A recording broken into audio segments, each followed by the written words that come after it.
Who are the unsung heroes in technology? Maybe it's you. You're putting in a ton of hours. Or maybe it's your counterparts in support. Give it some thought. Developers always seem to be the first ones to come to mind. Perhaps it's the tech leads that drive innovation from paper to production. But those would be too obvious to be unsung heroes. Here's a hint. They're also the most underrated and underappreciated members of IT. If you guess software testers, not only would you be right, but you'd also be experienced enough to know that this is a recipe for disaster. How did we get here? So much responsibility is placed on our software testers.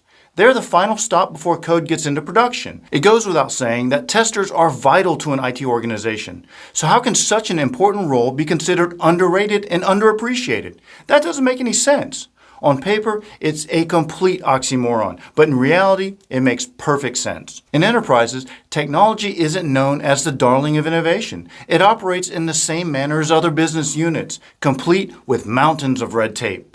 Teams learn to work within this framework, and as a result, people are solely concerned with their piece of the puzzle. Everything outside of that, well, that's not my problem. So whose problem is it? Enter software testers. They're the scapegoat for all things IT. After a failed deployment, how many times have you heard, "Who tested this? How did this get past the testers?" It's always a tester's fault when there's a bug or defect. It's never anyone else's fault. It's never the developer, nor the business unit that provided invalid requirements. It's always the tester. But is that really true? After all, it seems like the tester was set up to fail. You can look at the scenario a couple of ways, the right way and the wrong way. Unfortunately, enterprises lean the wrong way. They do it without even realizing it. What's the wrong way? Well, instead of actually resolving the problem, enterprises use this as a built-in excuse mechanism. Why haven't we pushed code to production? Well, we're waiting on the testers. Who allowed this code to go to production? Well, the testers approved it. We only need to test this one bug fix. Why are the testers taking so long? But on the flip side, when code deployments go well, it's the developers that get all of the credit. See what I mean? If that isn't underappreciated, I don't know what is. So what is the right way?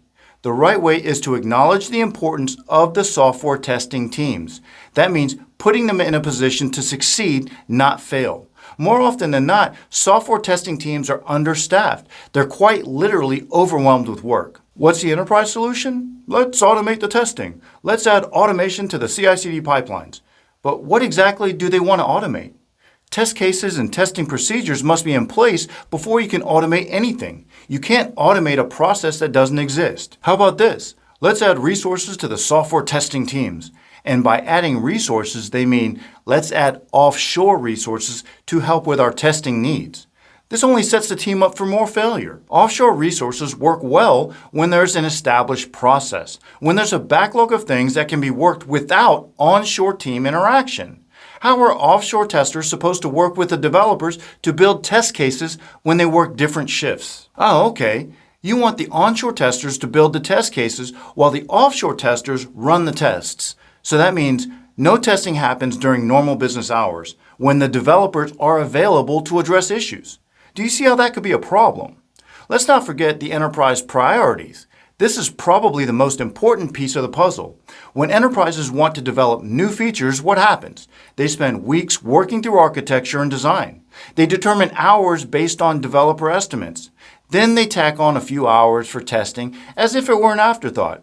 Everyone takes off to build, developers start cranking out code. But you don't hear anything about testers developing their test cases before code is developed.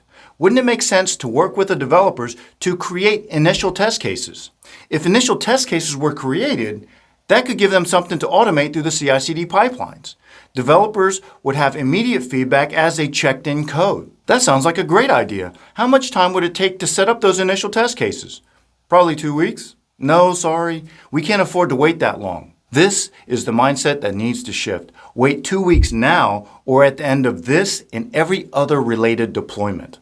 All too often, people choose the latter since they can shine while others get blamed. What gets lost in all of this is the actual deliverable. Rush now and you will forever be delayed. Sometimes you need to slow down in order to speed up, but slowing down takes a high degree of commitment. It's up to IT leaders to embrace this commitment, to look past the simple delivery dates. It requires IT leaders to remain vigilant. In today's tech environment, everyone wants to make data-driven decisions, but no one pays attention to the delivery metrics. It's too easy to pull reports out of this software or that software, but how is some software going to really capture efficiency metrics? Machines are great at providing data, but making decisions, that's best left to humans.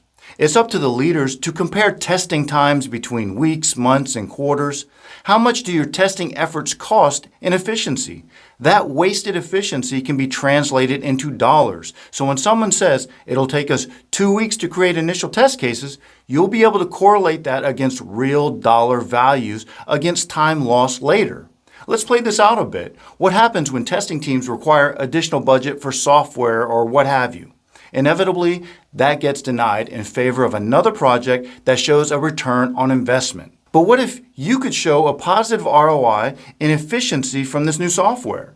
Then you could say something like, we'll be able to improve our efficiency by X, which translate into a return of investment of Y.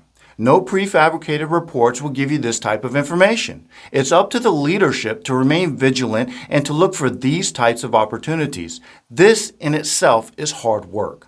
The companies that can figure this out will be the ones that quickly respond to customer needs. Commit to making software testers heroes by putting them in positions to succeed. If they succeed, the entire enterprise succeeds. There's a reason that some companies can deploy multiple times per day, while other, more traditional companies struggle to release just once per quarter. Let's not forget that in order to compete, in order to satisfy your customers' demands, you must be able to provide the features that they request. So who has the edge? A company that can update 365 times per year, or a company that can barely do 4? Maybe it's time to treat software testers as more than just an afterthought. If you're an IT leader or an aspiring IT leader, this could be your opportunity to make a difference. Speaking of IT leaders, watch this video where I break down some of the most important things in IT leadership.